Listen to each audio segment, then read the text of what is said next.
my first like fancy restaurant job was like, it's funny as shit because I literally didn't eat at restaurants till I was like 18. Like the nicest place I'd ever really been was at Denny's, and I got a job when I was living in Richmond at this place called Bookbinders, which was like the same like state senators and shit would eat in there, and it's like menus like carved out of wood, and they had terrapin soup.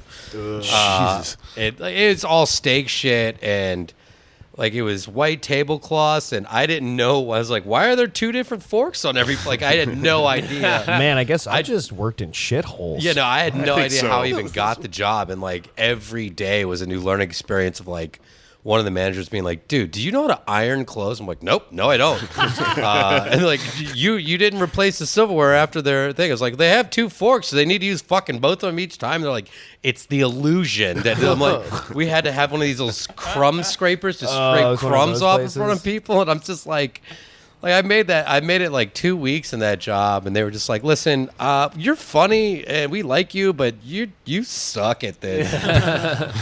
I applied for a job at Maison Premier, the fucking oyster place in Williamsburg. I didn't know what to do. Next to my house. I went into the place, and the guy started comparing it to the military. Yeah. It was just like straight up. Like the cleanliness level sucks. And just the fucking attitude and everything. And that's only one of the only places I told, and I'm self-aware of what I look like. I was like, I told him I'm too punk rock for this job. Yeah. Like coming from me, which is the punk rock thing to say. Yeah, I'm too punk for you. Very man, you should have just taken your sleeves off. Take them off and throw them on the ground. Anders after hours. Old Man Hustle was really funny because like so it was this tiny bar, and there was just like an amp in the corner of the room, and that was where comedy happened. And a bunch of did it happen? Right, in quotes, happened. A bunch of Manhattan open micers basically took it over and got jobs there, and so like it operated in a way that was fun for me to work there because I would run the open mic while kind of bartending. There was a guy who would run the mic while I tended bar, but he was a blackout drunk, and he would miss work a lot of the times, and then I would go, all right, I'm going to take his shift pay for that, and then I'll just run it from behind the bar, and I would get drunk and fucking yell people's names. And open mics are bad. I understood it to be bad, whereas a lot of new comics were like, these are the best years of our lives or whatever. But I had fun with it as like a bad karaoke thing, and that was fine. There was like a fucking open mic, and then a show on Thursday, and then on Friday it would just be a bar because the NYU kids would come in, and actually the bar would make all its money selling shitty cocktails to the NYU kids or whatever. And I understood this, and in the absence of any real management, as like the guy who owned it was, fucking one of the bartenders, and then that got weird, so he had to like ask her to not work there anymore, and she went and worked somewhere down the street. And, be my wife. Yeah. Kinda. And then, there wasn't really like a fucking a manager, so I started just doing a lot of the work. Like I would just take the money to the bank and shit, and I was kind of angling to the bank steal. Yeah, Jake, you should have. I mean, in retrospect, I should have. Although I did, steal a lot of just booze from that place. Oh yeah, no, I mean, I just drank pretty freely, which is. I mean, yeah, it's stealing. It's also like you run a dive bar. There's an amount of booze your bartenders give away so that they can get regular customers to come back and shit. There's all this weird math to it. But I started, I was kind of angling to come to this owner with like a business proposal and be like, hey man, you should let me run this fucking bar. And then out of nowhere, this guy who, by the way, the place had an amp. It just had an amp. And this guy was quote unquote the sound guy, who was a guy who didn't drink, who just drank Diet Cokes and just smoke weed out front. His name was Ed Farrell. He was an ex-junkie, so he didn't drink or anything. Is that the guy that said the N-word? He's the guy. He's the guy that's old Ed N-word. Did he get punched for that? Yeah. Yep. He's famous for having gotten punched on stage because he said the N-word, and he's a white guy. He would do the joke all the time at the fucking bar. Some guy, I can't remember who hit him. It was funny because it was just a guy walking by with like headphones on or something who just like heard the N-word. He was a black guy, and he was like, well, punch. His famous hero. joke. How do you make a classic Manhattan? It's perfect Manhattan. Perfect Manhattan's an actual drink. Yeah. But yeah, the N-word. So So back to the N-word. so this guy Ed Farrell shows up one day and he's like, yeah, so I'm the manager of the place now. And we're like, well, you were a customer and you didn't buy anything.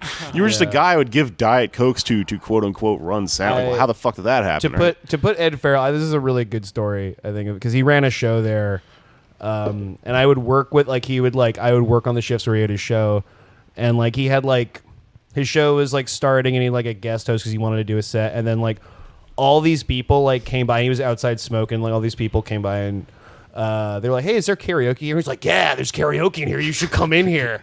And he filled the entire bar. I feel up. like I might have fallen for that. No, I think you may have been visiting me, but he fills the entire bar, and I'm like, whoa, okay, shit, cool. And then he gets up on stage, he's like, yeah, I'm gonna just do a set in front of all these people because he wanted a crowd. Oh god! And then walked all of them. Yeah. People took their cards out of my hand. They were just like, you know what? This sucks. He had a lucrative job running sound, but at don't like other understand places. how. But he bought Old Man Hustle eventually so that he could do his shitty stand-up act and say the end. Bought the bar. Yeah, he's now the owner of the bar. He bought the owner out. All so he could do shitty stand-up because he couldn't get booked anywhere Oh else. Yeah. god! Fuck And your he- dreams, dude. Like, So, but before that happened, to get through the fucking saga of Ed Farrell, like he did shit like, you know, he took over the bar, and I was pissed off about it because I was like, you don't work here. yeah, I remember you and can't- him had like a like you were like furious at that dude. For I a was while. really nice to him while he was a customer because that's what you are to fucking customers. Yeah. To, you know, you have to be. I'll teach you a lesson. I would pretend like his jokes were funny, and as soon as he came in and he was like, "Yeah, so I own this bar now," and he was my boss, and he would ask me like, "How do you make simple syrup?" and shit like that was that. my favorite fucking after I got fired. He didn't know how to do anything, and so like he fired me one time because eventually Apparently like didn't know how to use Google either. it's How sugar do you and water, type simple syrup? fucking called simple syrup. So. Simpleton syrup. He eventually me and him just started to go at it, and like he knew I hated him, and he would do stuff like I guess I didn't turn this neon sign up all the way. He had this real specific, it has to be up all the way or something. And he came in one time and I was running the open mic and tending bar at the same time because the other guy was blackout drunk and he didn't show up to work. And he came in and he's like, he starts pointing at the fucking neon light and he's like, you fucking with me? You fucking with me? Guess what? You're fired or whatever. And he fired me, and I was like, okay. And I walked outside and lit up a cigarette and waited a few minutes. And eventually he came outside, and I was like, you don't know how to run the bar, do you? And he was like, I may have lost my temper. So he rehired me. He fired me and rehired me all within one guy's open mic set. One guy was on stage the That's whole pretty time, amazing. and he paid money to be up there. So it was completely ruined. Wait, It was a paid mic. It was a paid mic. Jesus People paid they Christ. still have those? Yeah, Yeah. in Manhattan, they have them everywhere. People Yeah. are fucking idiots, man. You pay money for somebody to not give a fuck what you're saying? I'm still Yeah. pretty proud of how he fired me and my response to it, though. You gotta lay it on us. Oh yeah, the reason I was fired because I had a reaction to one of his jokes. This is I don't know if this is like the end of the bit or just like the premise, but I just remember he was up there like saying, "Yeah, I think pussy should be eaten family style." And That's actually a great That's a joke. good joke. and I just But said, if you're like a road comic in the Yeah, 90s, no. like, and it yeah, wasn't, dude. It wasn't even negative reaction. I just said, "What?" And that was the only reaction. He just took it as a heckle. It was just consistently just shitty to me.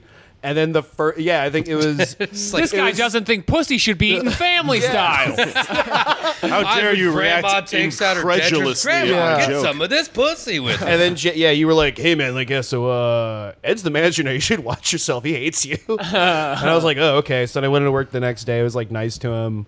And he was just on my ass the entire he kept being like, "Yeah, I don't think the TV should be on." I'm like, "There's no one in." Okay.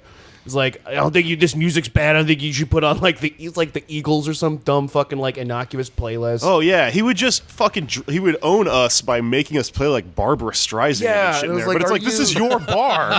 do you are like- profiting off of Yeah, the do you sales of like this bar. money? Wait, he had bought it at that point? I get nah. no, he'd become the manager at that point. I think he eventually. But he was bought still it. doing a bad job of managing. Oh the boy, place. howdy was he! And then it was the end of the Barbara night. Streisand Yeah. at What a a- not gay bar? No. Yeah, so it was the end of the night, and I like go into the bathroom. I come out, I'm still holding a beer, and he's like, "Hey man, so sorry, ma'am, I gotta let you go. I'm taking the bar in a different direction. And I wanted to be The like, bar into is family style now. I want to be like into the ground, It only but serves pussy. yeah, this bar only serves pussy, and you have to eat it family And you style. can't eat it by yourself. So then I just put my beer down, opened another beer, or shotgunned a beer, finished my beer, and threw my keys at him and walked out. Yeah, that's pretty good. You should have just sat there chugging, I did. staring at him all night. He was such a hesher that he told me he actually kind of respected that. Oh, Remember that Jake, guy? since you're getting evicted, can we smoke cigarettes in here? No, my roommate Roommate, yeah. doesn't like it. Damn it. I was really hoping. Remember that guy Dude, died smoke above breaks the already? bar? Yeah, I was there. It was the most insensitive Instagram post I've. Yeah, a guy died above the bar. We shared a wall. I'm not in the bar. The bar shares a wall with like a like a salon, like a bunch of like gay Puerto Rican men cutting hair and shit. And so they all were very flustered one day. And we're like, "What's going on?" And I go over to the salon, and there's blood coming down. He was the this wall. guy. Well, they hadn't figured it out. I opened the next day, and This there was. mystery lasted an entire day. Yeah, I Yeah, the ceiling's Yep, bleeding. yep. We're just gonna close yeah, up I- shop tonight and come back in Pretty the much, morning? like I opened the next day, and like there were people in hazmat suits outside the bar. I was like, "Oh man, DOH is really coming down." yeah. Yeah, there's Ghostbusters 2 in there. It's Kinda, terrible. I mean, it was because apparently, like, yeah. So I was like, "Can I open?" I'm like, "Yeah, okay." There's a guy that died up there. I was like, "Oh, bummer." And then apparently, the story of this guy is like he was like he had been in that apartment. He had been subletting it for a week. So at that point, he had just been leaking into the salon.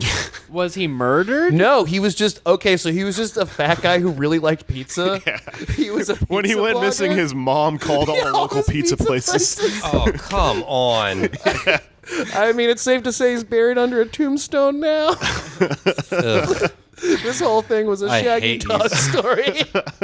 But so then, like, they like finally bring him out, and I snap a picture like right in front of the bar of them like loading him into the corner van. I'm like, "Bar's dead, come party," because I'm a monster. He was in a body bag. It wasn't He was, just a yeah, fucking... he wasn't, yeah, but he apparently smelled real. Like there were candles. Like I was like, "Oh, is it someone loved?" Because there were all these like scented candles up the stairs. Like no, it was like someone loved.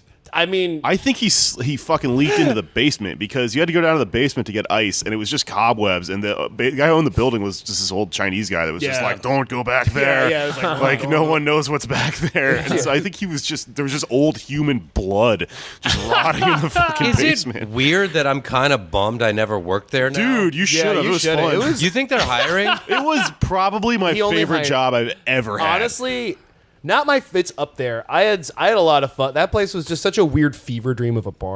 I want to go apply now. This I mean, podcast took a turn. You're not a hot chick. Honestly, if I won the You don't know lottery, that. I'd probably just buy